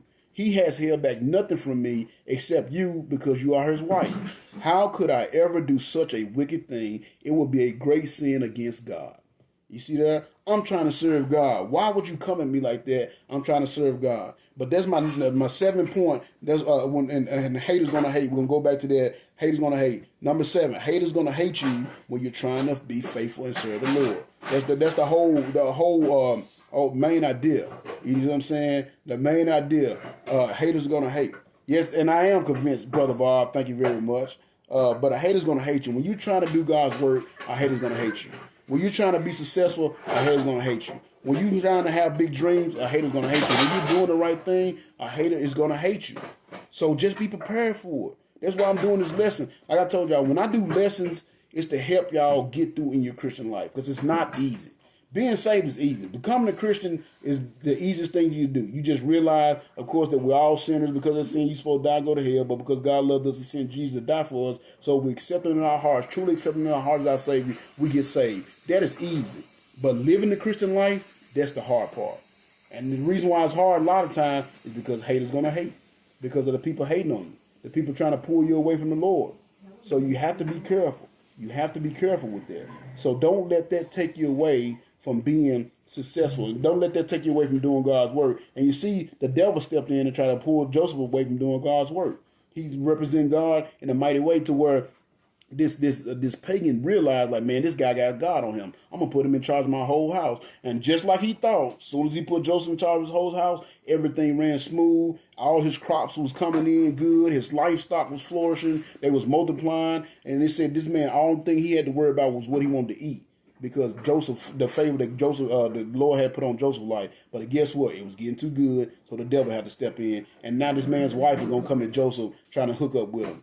You know what I'm saying? But Joseph said, I couldn't do such a thing. It would be a great sin against God. Look here, lady, I'm trying to serve God. I'm trying to serve my God. Why would you come at me like that? You know, but a hater's going to hate. A hater, when they see you doing God's work, a hater's going to hate. So it says, so in verse 10, it says, she kept putting pressure on him day after day. But he refused to sleep with her, and he kept out of her way as much as possible. So now he tried to, you know what I'm saying? I talked to y'all the Saturday about being blameless. He tried his best to be blameless. but he couldn't because this chick was just coming and following him around. And you got to understand too, with her husband being the captain of the guard, he was probably gone a lot. He was probably gone all the time. She probably had everything, and really she had too much time on her hand. That's why she's chasing Joseph around. You know what I'm saying? But he's probably always gone, whether they was at war or whatever. He was gone and probably for long periods of time. So that's why she's coming at Joseph, trying to hook up with Joseph. You know what I'm saying? But again, that's what the devil do. So it says, she kept putting the pressure on him day after day, but he refused to sleep with her, and he kept out of her way as much as possible. But one day, however, no one else was around when he was doing his work inside the house. So she came and grabbed him by his shirt, demanding, "Sleep with me." So Joseph tore himself away, but as he did, his shirt came off, and she was left holding it as he ran from the house. So, she had to be upset about that. And you know what I'm saying? So again, she's in the wrong. She's the one in the wrong. She's the one trying to do something she ain't supposed to be doing. She's married. This is her husband's worker, a slave. And you trying to hook up with him, she's the one in the wrong. But what's she going to do? Instead of correcting herself, instead of, looking at herself, be like, man, I was the one in the wrong. What's she going to do? She going to hate on Joseph. So it said, check this out what she do. She dirty, just low down. It said, so in verse 13, when she saw that she had his shirt and that he had fled, she began screaming. Soon all the men around the place came running. My husband has brought this Hebrew slave here to insult us, she sobbed. He tried to rape me, but I screamed, and when he heard my loud cries, he ran and left his shirt behind with me. Hating on him. You see him hating on them. A hater's going to hate. This man he did everything he can. He's working his butt off. He's already a slave in a foreign land, having to work for free or whatever. They took care of. I'm pretty sure he was well taken care of because of the necessity he had. But still, it's nothing like being free. And he's doing everything he can, trying to still serve the Lord at the same time. And she going to come at him sideways like that. And then when he rejects her, what she do? Hate on him. You see what I'm saying? They hate on him. So then it says in verse 16, she kept the shirt with her, and when her husband came home that night, she told him her story. That Hebrew slave you've had around here tried to make a fool of me, she said. I was saved only by my screams. He ran out, leaving his shirt behind. And after hearing his wife's story, Potiphar was furious. So he took Joseph and threw him into the prison where the king's prisoners was held. So you see that? You see what happened? She hated on him. She couldn't stand his success neither. He walking around there. The husband took him, put him in charge of the whole house. You know what I'm saying? He had all this distinction because he was the head slave and whatnot. And I bet it burned her up. And then he was a nice looking guy. And then he rejects her. Who are you to be rejecting me? I'm the queen. You know what I'm saying? I'm your master, basically. You should be doing anything I tell you to do. But yeah, he rejected her because what? He wanted to do the right thing. You see what I'm saying? So what did I say? Point number one, a hater's going to hate you when you do the right thing. That's why she was so upset. And instead of correcting herself and coming correct, what she do? She lied on him, got the man thrown in prison. So now you got Joseph in a situation because people were hating on him. He got sold. First of all, he was hated by his family, outcast of his family. Brothers didn't like him at all. Sold him, was going to kill him, sold him into slavery, and now he's in prison. All because of somebody hating on him. But did he lose his faith in the Lord? Nope. He just kept on serving. Because check this out. It says, so he took Joseph and threw him into the prison where the king's prisoners were held. Now, let me tell you something else, too, and show you how messed up the situation is. Potiphar knew that his wife was lying. He knew she was lying. Because with the position that he had, if somebody honestly tried to rape his wife, he really thought that Joseph was trying to get at his wife, he would have had him killed. There wasn't no throwing him in prison. And not only is he going to throw him in prison, he's going to put him in prison and give him a high position in the prison. So it ain't like he didn't know, but at the same time, he had to save face. Because how would it look if you took the word of a slave over the word of your wife? You know what I'm saying? A man in his position. He listened to the slave instead of listening to his wife. It would have been bad for him. So instead of him doing the right thing, he had to throw Joseph in prison to save face. But it shows you that he knew that Joseph didn't do this thing because he threw him in prison instead of killing him. He could have easily had him killed, especially back in those days with the power that he had. But instead, he put him in prison because he knew God's grace was on Joseph, and he knew Joseph would never do such a thing, but he couldn't make his wife look like a fool. He had to back his wife up. And so instead of, releasing Joseph or doing something like that, he just threw him in prison. But guess what? Haters going to hate. But when a hater hates you, and you're faithful, God got your back. Because the very next line it says, but God, the Lord, was with Joseph there too. And it said, but the Lord was there with Joseph too, and he granted Joseph favor with the chief jailer. So as soon as he got in there, guess what again? What happened again? That favor came up once again. See, so that's what happens when you stay faithful, even though even though this world is hating you for being a Christian, even though this world hates me because I like to preach the word and I tell the truth and I tell it my way, the way it was given to me. Either the world hate me, I'm gonna keep on going because I know God is gonna fight my battles. God is gonna be the one that's gonna make me successful. He's gonna be the one that's gonna grow this ministry because I'm gonna still be faithful to Him even amongst this hate that I see going on in this world, this God hate. You see what I'm saying? And that's what happened with Joseph. Now, this chicken hate on him, got him thrown in prison, but it said, guess what? The Lord was with Joseph there too. And he granted Joseph favor with the chief jailer. See, no matter where you at, the Lord is going to be with you. Don't think you ever too far away from the Lord to where the Lord can be with you, but you have to stay faithful. You can't get upset. Joseph could easily be upset. Not only is he a slave, he's in prison. You know what I'm saying? Again, haven't done anything wrong. He's done everything in his life that he's supposed to do, but yet he's in prison for doing the right thing because somebody was hating on him. So then it says, so the jailer gave him favor. He immediately he was granted favor for Joseph with the chief jailer. And it says, check this out. Before long, the jailer put Joseph in charge of all the other prisoners and over everything that happened in the prison. So once again, because Joseph stayed faithful, God's favor was on him, God's grace was on him, and once again, he's been elevated to a higher position. Now, of course, it's not as high as position he was at first because he was in Potiphar's house, and now he's in prison, but he's in the highest position you could be in prison. So even though he's in a bad situation, he's still in a good situation because now he's been in charge. He's the head trustee, so to speak. And guess what happened? Once again, you see God, my God, show up because my God is this awesome. He said the chief jailer had no more worries after that because Joseph took care of everything. The Lord was with him, making everything run smoothly and successfully. Why? Because Joseph stayed faithful. So that's the fourth thing. So we're doing two, and I know we got two lessons going on here. The first one is haters gonna hate, and I gave you the 7 points on what haters gonna hate on you about. But the second part of the lesson is staying faithful during the hate, and we see the point number 4 in staying faithful during the hate. Success in all your endeavors.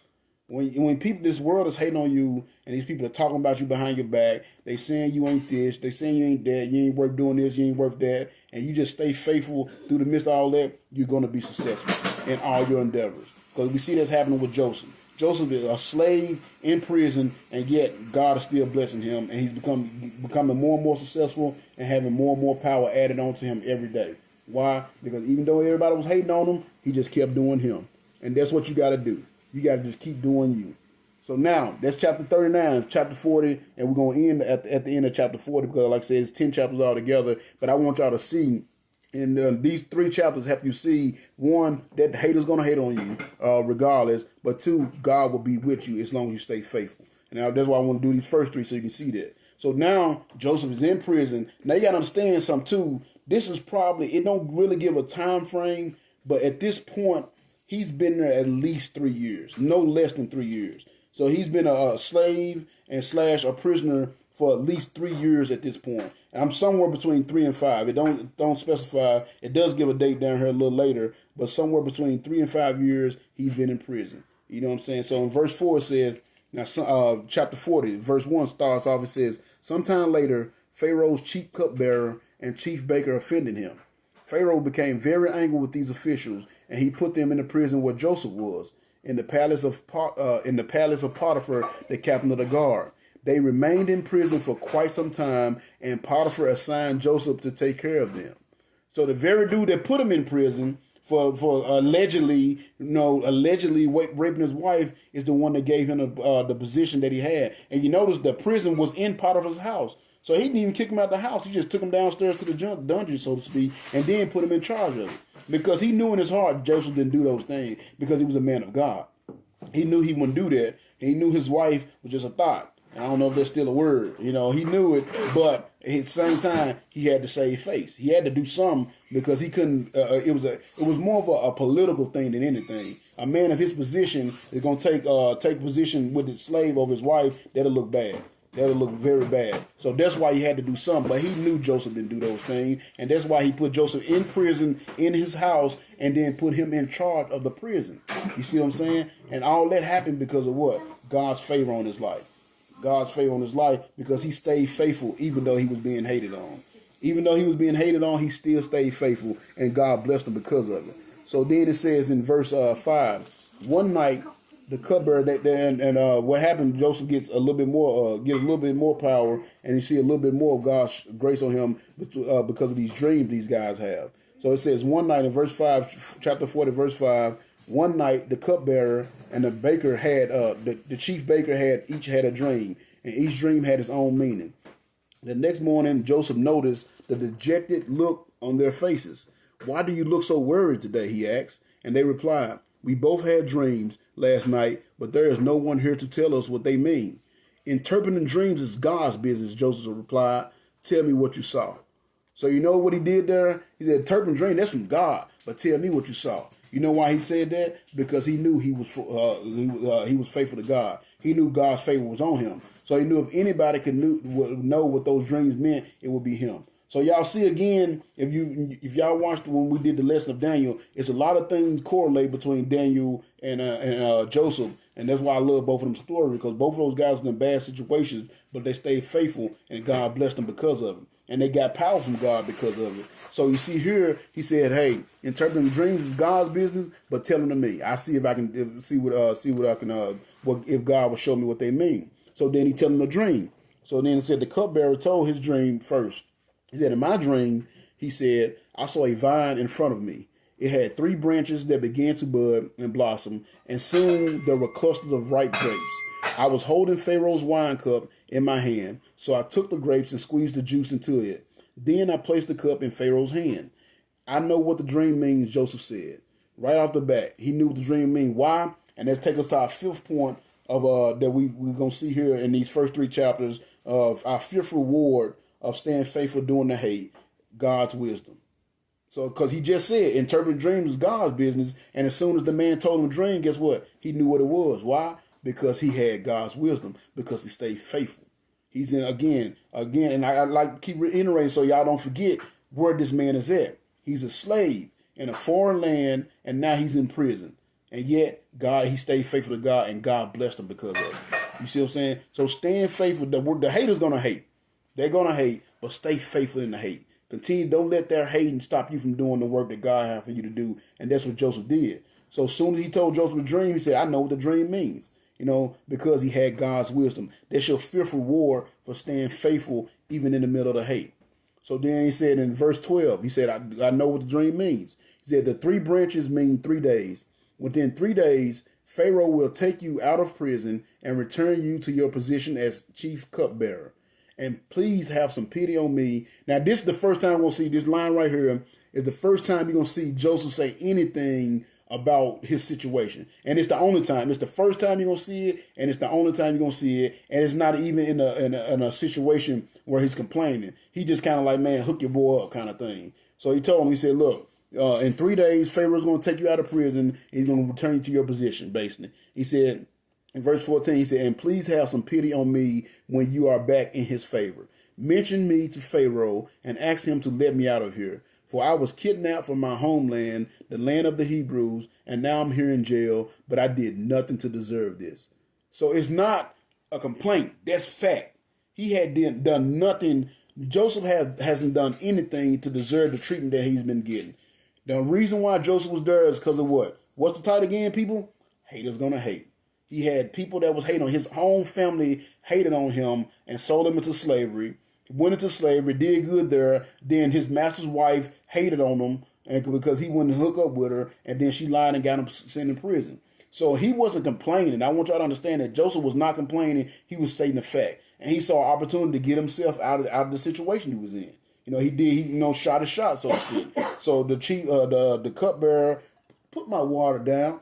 Hey, continue with your things. I got haters right here, messing up my lesson, stealing my water.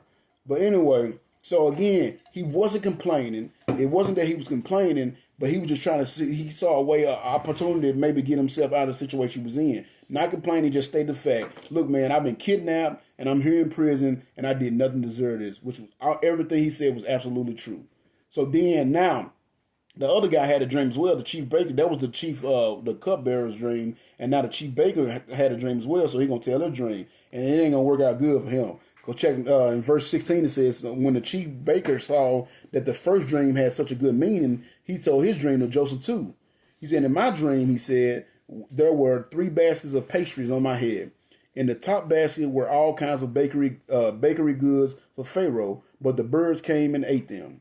I'll tell you what it means, Joseph told him. So Joseph, again, because of God's wisdom he had, because he stayed faithful, even though he was being hated on, he knew exactly what the dream means. So he told him, he said, I'll tell you what it means, Joseph told him. The 3 basket means 3 days. 3 days from now, Pharaoh will cut off your head and impale your body on a pole. Then birds will come and peck away at your flesh. I bet he wasn't expecting that. I bet that messed his whole day up there. You know, he was thinking the other guy was like, man, Pharaoh gonna take you out of here and give you back your position. He told him, nah, Pharaoh gonna cut your head off and put your body on a pole, and the birds gonna come and eat your body. So it didn't quite work out good for that guy. You know what I'm saying? I don't know what he did, but he did something to upset Pharaoh pretty bad for him to do him like that. I don't know if he stole from him or what, but it didn't work out good for him. So, you know, I bet that messed up his day.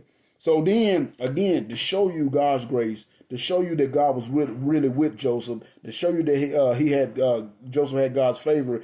3 days later, exactly what Joseph said was going to happen. In verse 20, it says, Pharaoh's birthday came up 3 days later, and he gave a banquet for all of his officials and household staff. He sent for his chief cupbearer and chief baker, and they were brought to him from the prison. He then restored the chief cupbearer to his former position, but he sentenced the chief baker to be impaled on a pole, just as Joseph had predicted. So it wasn't that Joseph predicted because he was so smart. It's because he was wise, because he had God's wisdom on him. He had God's grace on him. He had God's fear on him. He had, God's favor on him. He had God's power in him. And that's why he was successful in everything he did. That's why he was able to interpret those dreams, because God was with him. Why? Because haters were hating on him, but yet he still stayed faithful. So you got to understand, haters going to hate. And just the last line to finish up the lesson, in verse 23, it says, Pharaoh cupbearer, however, promptly forgot all about Joseph, never giving him another thought. So that was messed up. So he, you know what I'm saying, he told the guy the dream. The dream came true, exactly like Joseph said, but soon the dude got back into the position. The first thing he did, what? Forgot about Joseph. Forgot about the one that got him there. Now, he's not necessarily hating on Joseph because of that. He just, man, you know what I'm saying, he just forgot about it. You know what I'm saying? He was so happy that he got his position back and he was out of his situation, he forgot about Joseph's situation. So I wouldn't necessarily call that hating, but it is pretty messed up. You know what I'm saying? So, and the messed up part about it is, and like I said, I'm not going to go into 41, but the first line of 41 show you how messed up this is. It says 2 years later. So it was a whole nother 2 years that Joseph was in prison before this cupbearer finally realized, like, oh crap, I forgot about this dude that was down there in prison. And the reason why he's gonna come to recollection to him, because Pharaoh was gonna have a dream and he's gonna be looking for somebody to interpret it. And that's when the dude gonna come back like, oh crap, you know, I forgot this dude in prison. He interpreted my dream and told me that you're gonna get my position back, and I'm not gonna get into that. But we see here though, the point of the story is, now, at this point, when it says 2 years later, Joseph had been in Egypt as a slave, either as a slave or in prison for anywhere between 5 to 7 years at this point. So he could have easily, again, been upset at God. But he didn't get upset at God. He stayed faithful. And the whole reason why he was there, because he had people hating on him. But because he stayed faithful during the midst of the hate, right in the middle of the hate, even though people hating on him, he had what? Number one, he had God's grace, which was God's blessings, which we see. He kept getting put in charge of everything. Everything he did was successful. He had God's favor. He had God's power. He had success in all his endeavors. And last but not least, he had God's wisdom. Why? Because he stayed faithful in the hate. And the hate came from the haters, because the haters going to hate. That was the lesson today. So I hope, like I said, this is just the first part. It's going to be 3 parts. This is just part 1. Yeah, exactly. Exactly. Actually, yeah, he probably dumbfounded, and he saw what happened to that dude. He like, man, I ain't going to say nothing. You see what I'm saying? But Joseph stayed strong. He stayed faithful, even though the haters were hating on him. So I want y'all to understand that. And, of course, I like to summarize and go back through it You got to understand something. As being a Christian in this world, being anyone that's trying to do anything for God in this world, if matter of fact, even if you're not doing anything for God, if you're just doing things right, if you just got a successful life, haters gonna hate. They're gonna hate on you, and I'm gonna give you the 7 points for haters hate. They're gonna hate on you for being doing the right thing. We saw what Joseph brothers hated on him because he was always snitching on them. But really, he was just doing what his dad told him to do. The dad said, "Go bring me a report." He brought him a report, but his brother was always doing stuff they weren't supposed to do. So they hated on him for that. So the haters gonna hate on you for doing the right thing. A hater's gonna hate on you for the favor that God puts on your life.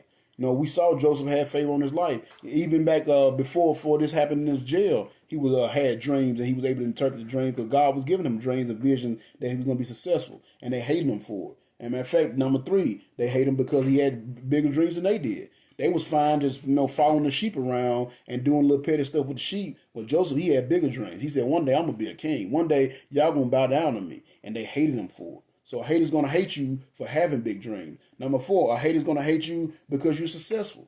You know what I'm saying? If you out there, you riding fresh, you got nice clothes, nice cars, big house, girls on your arm, whatever it is that you're doing out there in the world, somebody somewhere looking at you hating on you because of that. A hater's gonna hate. Number 5, the haters that's gonna hate on you, they're most likely gonna be people that's the closest to you. It's going to be your own family. We see here with Joseph, his own family members was the one to hate. His own brother sold him into slavery. His own dad rebuked him when he told his dad his dreams. Because, he told dad, hey, you mama and all my brothers, one day y'all going to bow down to me. And that made his dad mad. His dad rebuked him. You know what I'm saying? So the haters that's going to hate on you, most likely is going to be the people that's closest to you. The one that think they know you most. Because they feel like they know you. Who are you? Since we know you, we know your origins, we know where you came from. Who are you to think that you're better than us? Or who are you to be more successful than us? When really they just don't have the drive that you have. So instead of, again, like I said, instead of working on themselves and getting themselves to where they need to be, they're going to hate on you for always being where you're supposed to be. Because a hater's going to hate. Number 6, a hater's going to hate you because what I just said, I actually got ahead of myself. Number 6, they're going to hate you because you're always where you're supposed to be. You know what I'm saying? They're not where they supposed to be. They're not doing the thing they supposed to be doing. But instead of, getting themselves where they need to be and working on themselves, they're going to hate on you because you do what you're supposed to do. And number 7, a hater's going to hate you for trying to faithfully serve the Lord. When you're trying to serve the Lord, when you're doing anything for God, people going to hate on you. Oh, Mr. Goody Two-Shoes. They're going to say things to try to discourage you. They're going to say things to try to get you to stop doing your ministry. They're going to try to say things to get you to stop doing the work from God. But you keep going forward. You keep pushing forward. You stay faithful amongst the hate. And if you do that, then you're going to have, number 1, you're going to have God's grace and blessing on your life. Number 2, you're going to have God's favor on your life. Number 3, you're going to have God's power on your life. Number 4, you're going to be successful in everything you do. And number 5, you'll have God's wisdom. So again, the finish of today, y'all keep serving the Lord. Don't let the people hating on you. Don't let the way people look at you. Don't let the comments that people make about you stop you from doing the work that God has for you to do. You know why? Because at the end of the day, no matter what you do, no matter how good it is, no matter how bad it is, haters gonna hate. So that's it for the lesson for today. Thank y'all for joining in. Of course, I'm going to say a prayer, get out of here. And of course, remember, this is only part 1. We got 7 more chapters to go, and we're going to see how all this plays out. We're going to see how all this plays out and how even though his brothers hated on him, and that's the one thing we're going to see at the end. When people are hating on you, God is going to fight your battles. And he's going to you'll have a point come in your life where God's going to put your haters in your hand and you're going to have to decide what to do with them. And that's going to happen in this story. So I pray, like I said, this is part 1. I do part 2 this Saturday coming up, God willing, I'm still alive, and then I do part 3 next Monday, and it'll finish the story up. But y'all, the way this whole thing plays out is very important. It's very important that y'all tune into all of them. And if you don't get to tune in live, y'all know I always post them on my page afterwards. And also, you can always go to my YouTube page. I ain't got nobody on there looking at my YouTube page yet. I feel kind of like a lame because I got like 17 subscribers and like 3 people watch my videos. But it's whatever because I don't do it because haters gonna hate, right? I don't do it for that. But this is my YouTube page. Seriously though, if y'all need to catch up on something, especially when I do like part 1s, part 2s and stuff like that, and you missed the first part and you want to catch back up, go there to my YouTube page, and all my sermons are always on my YouTube page. All right. Also, just a couple of ending things to say. Make sure y'all keep sharing these videos. thank you all, the ones that have been sharing and the ones that have been tuning in every single time, man. That's a blessing. It definitely encourages me because I do have the people hating on me. And, you know what I'm saying, we start to doubt ourselves sometimes. So I appreciate that. Make sure y'all keep sharing. If you got something that you want to talk about, a certain topic, y'all inbox me that, and I'll see if I can do a lesson on that as well after we finish up this series that we're doing here. So I'm gonna say prayer, then I'm gonna get out of here and let y'all finish up y'all Monday afternoons. Dear Lord, our Heavenly Father, thank you so much, first of all, for humbling our hearts and giving us the wisdom to study your word the way we have, Lord. Thank you for putting your spirit upon my heart and revealing these truths to me, Lord. It's such a blessing because we deal with haters all the time. You know, everyone hates. Jesus himself had haters. As a matter of fact, Jesus even addressed it. He said, if I'm the master, if the master of the house is, and basically what he said, and I'm paraphrasing it, but you said, if I'm the master of the house and I'm being hated on, you being the servant of the house, you definitely going to be hated on. So that's what I want these people to see today. People are going to hate no matter what we do, especially when we're doing something for you, Lord. People are going to hate. But if you're doing anything successful, if you're doing anything the right way, if you're doing anything, you're trying to raise your family the right way, people going to hate on you because of your family. If you're trying to work your job and do your job the right way, people going to hate on you for doing your job the right way. They're going to hate because it reminds them of their shortcomings. Not because you're too successful, but it reminds them of their shortcomings. And instead of trying to get to where you at and get on your level, they just try to pull you down to their level, Lord. So please help these people see. I pray this message will relate to the people that listen today. I pray I didn't do too much, try to do too much, to put myself in there too much. I just really want your spirit to flow through me to help people see that, because it's so discouraging, especially when our own brothers and our own sisters are the ones turning us down, especially with our own Christian brothers and Christian sisters are the very ones turning us down, Lord, you know, because a hater's going to hate. So I just pray that people get this message in their hearts today and just use it as encouragement. When they see a hater hating on them, let them know, hey, I must be doing something right. I got some haters hating on me. So I'm just going to keep on going forward, serving the Lord, Lord. So I just pray that you just put it on everybody's hearts to continue to want to get their hearts and mind and soul to serving your purpose and your will with their lives. I pray that everybody's having a good day today. Pray they had a good weekend, Lord, and a good, safe work day. The essential workers that did get to go to work. And I pray that everybody's staying safe out there. I pray you keep your hand upon our country and help us see how far we've gotten away from you, Lord. Help us see the amount of God haters there are today. Most TV shows, most TV programs, most news outlets, most news outlets, most things that are popular in this world all hate you, Lord, because haters gonna hate. So I just pray that you continue to watch over us, continue to bless us and guide us. Be with this group you've given me, Lord, of people that you've given me to guide in the right direction. I pray that you continue to guide me in the right direction so they can follow me to you, Lord. And I pray that you be with me so I don't go astray. I don't go from the left side to the right side, but I stay right there, right smack in the middle of your will. And I just pray you continue to watch over me and my family and use us to do a mighty work in your name. Be with all the workers, the healthcare workers that are dealing with this COVID-19. Lord, please keep them and their families safe. It's such a scary time right now, especially for those that don't have faith. But I know that you got it all in control, Lord. And I just pray you continue to guide me in the right direction and my family and keep us safe from it and everybody out there as well. Be with all the people in the military, keep them safe. Continue to watch over them, protect them while they're away, and help them see no matter how far away they are, they're never too far away from you, Lord.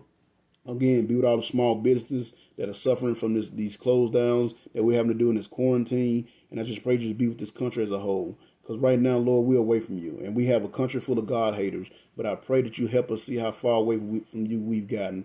And I pray, Lord, for that day that we all humble ourselves and pray and seek your face and turn from our wicked ways so that you may hear from heaven, forgive our sins, and heal our lands. Send out more workers for the harvest, Lord, because the workers are plenteous, but the workers are few. The harvest is plenteous, but the workers are few. And most importantly, Lord, if there's anyone that's listening to this video, watching this video, whether it's live or later, or anyone that don't know 100% that if they die, if they will go to heaven, please give them the courage they need and humble their heart so they may reach out to me and I can share your gospel with them, Lord. And if they're not sure, please help them reach out, inbox me, call me or whatever, but reach out to me so we can make sure that you know that when you die, you're going to get to go to heaven. And I pray you just continue to be with this ministry, Lord, continue to help it to grow and continue to shine your love and grace down upon us all as we finish up this day.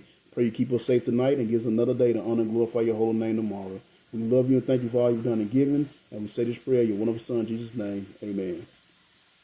All right, so thank y'all for staying with me today. Ashley, thank you for actually staying up the whole time. That's pretty cool. Jeez, Dad. Now, she fell asleep yesterday. I got to get her. She fell asleep yesterday. So I appreciate that. Tomorrow, of course, we will have the Lost Sheep Ministry, the actual official Lost Sheep Ministry tomorrow. That will be at 6 o'clock tomorrow. And we're going to finish up the Bible study that we're doing on the book of John. I believe we'll be doing the book of John, chapter 9, is what I'll be doing tomorrow for the Lost Sheep. But that will be tomorrow at 9 o'clock. So if you guys want to, not 9 o'clock, 6 o'clock, but it's chapter 9. I'm sorry, got tongue tied there. So tomorrow we will have the official Lost Sheep Ministry, and right now we're doing Bible studies through the book of John. So tomorrow we'll be doing John chapter 9 tomorrow at 6 o'clock. But I thank y'all for coming out. Like I said, you got anything that you want me to talk about, any certain subject that you're dealing with in your life, you can hit me up and I'll see if I can do a lesson on that. Also, I forgot to mention earlier, if anybody's interested in donating to our church, a couple of weeks ago, our church burned down. Our actual church building, of course, the church is still here because the people are here, but our church burned down. So anybody interested in donating that, send me a message to my inbox and I can get you the information on how to do that. And last but not least, y'all be safe out there. Make sure you watch your back and pray. I love y'all and I'm praying for y'all. Y'all have a blessed rest of your day. Jaden, thanks for hanging out, man. Good to see you, brother. Y'all have a blessed rest of your day.